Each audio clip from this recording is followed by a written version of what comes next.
In the old days, the way you got the best product was you picked the prima donna that had the most passion for their idea, because you knew that on their own time, driven by their passion, driven by their ego, they were going to convince themselves that they were making the greatest things since sliced bread, and they were going to prove it to the world. And that's what some of them did. It's very, very difficult to do this stuff, and so you have to have an incredibly strong amount of confidence to stick with it through thick and thin. But those were the days when the whole thing could be done by one person. So now it takes a team, and you don't want any prima donnas on the team, because they'll just be a cancer and they will demoralize everybody else and create a lot of infighting that'll be very unproductive. What instead you need to have is a very professional team approach where you're trying to have commercial success. You don't want people that's focused on having something that looks really cool that they can put on their demo reel, or that they can win an award at for creativity. You want them to want to have happy customers.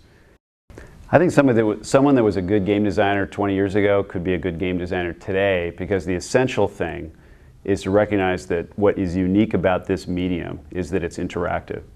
And you've got to be thinking in terms of, well, what am I doing? What am I thinking? What controls do I have? What decisions am I making? How am I interacting with the system? What am I seeing? And then, after you're good at that, and anybody that's really good at that is going to be good at that, whether you're talking about a Atari video game, or you're talking about a PlayStation 2, or you're talking about a cell phone. I mean, they're all computers. They all have to have a user interface. They all have display and sound characteristics. And as McLuhan said, the medium is the message. You've got to look at, well, what does this particular machine allow me to do? And then you better take full advantage of that. And that means, you have to know it really well, and then you have to know how to apply those capabilities and invent new kinds of things that haven't been done before. I mean, the technology is always moving and improving, so a big part of it is to grow with it and to recognize that new things are possible. What you have to do is realize that what all stories have in common is that something happens to characters that you care about.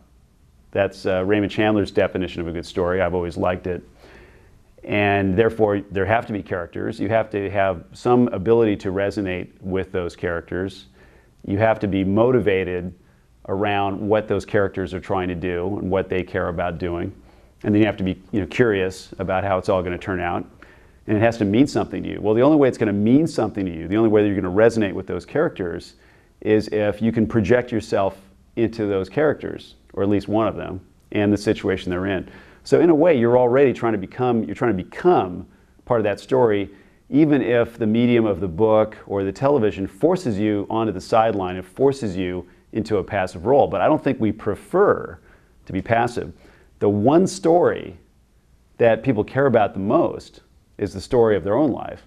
And what they're really turning to all of these media for is help and insight that can help them understand their own condition and help them work with and resolve their own feelings and grow and learn. And then when you start looking at games and you say, well, what about games? What does that mean? It's an immersive form of storytelling where you really are in the story. And it is about you, because you are the character. You're not just observing a character and trying to relate to that character. You take control of the character and you start making the choices of that character. You still have the same issues, like the world that character is in has got to be interesting.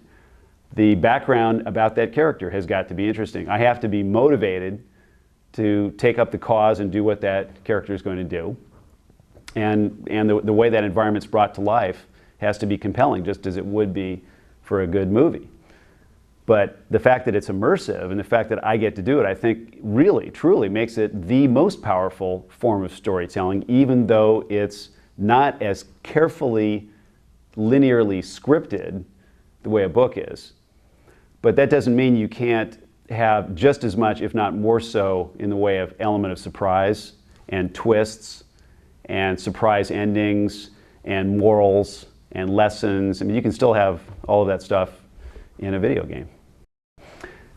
Something else about video games is that it's a chance for people to be heroes. And most games, I think this is a very common theme. You're taking control of a character or a team or a group of characters, and they're going to do something heroic. and that's going to make you feel good. And you know, it may seem like a kind of a cheap trick, but as human beings, you know, we need our imaginations, and we need to have an active fantasy life, and we'd like to have the opportunity in our lives to be heroes. And if you can't be as much of a hero in real life, you can still be an incredibly fantastic hero in your virtual life and develop power from that, develop confidence from that, learn lessons from that, and hopefully take that back into your real life. But it obviously makes a lot of sense in a lot of video games to say, okay, we're going to come up with something for our player to do that is heroic, and we're going to take them on a hero's journey, and ideally following the Joseph Campbell model for how you do that. And that's in fact going to be what makes it an emotionally meaningful and deep experience for the player. You know, in the early phase of my career, I was just running Electronic Arts, and that was for about 10 years. And then there was a period of a few years where I was chairman of both companies. And once it became clear that 3DO was a bigger challenge and was a struggle, I had to make kind of a moral decision about which place I was going to focus on. And really, from my perspective, I felt like I was a captain of these two ships, and one of them might sink, and it really needed my full attention. And I couldn't be in both places. And so I shifted my focus to 3DO. Innovation, I think, that we pioneered with Nintendo was the concept of a video game brand not being a game, but instead being a character in a story, and you know, having that represent a fantasy world, and therefore have the video game brand represent a class of products. And of course, this is a very well established idea today, particularly with brands like Pokemon from Nintendo. But back when we started doing it, it was not a well understood idea. And Nintendo was just beginning to do it with Mario, and we were just beginning to do it with Might and Magic. And there were skeptics everywhere. This is how you can tell you've got a new business model, is if people don't understand what you're talking about and they think you're going to fail. And we've been hearing that consistently for years about this model. And it not only has it been a multi-million unit success with Might and Magic, we also got it to be a 6 million unit selling success with our Army Men brand. And I think we're going to continue to expand on the success with that model. And I've noticed that many of our competitors that were criticizing this model 3-4 years ago have elements in their businesses now where they've clearly adopted that model. One of the things I like to say is I've made more mistakes than anybody in the history of the game business, and as they also say, if it doesn't kill you, it'll make you stronger. And I think there's a lot of truth in that. So I've learned a lot of lessons over the years that I've been able to put to use. And one of the things I know is that when things aren't working, you have a tough decision between believing that what you need to do is stick with it, and what you need to do is quickly identify that it can't ever work and pull the plug on it and make dramatic changes. And you have to try to figure out how to separate your emotional desire from the logic and the facts, and that's a very hard thing to do. So you know, it was tough getting to a point of recognizing that there was just no way a little company like 3DO could survive in the hardware business.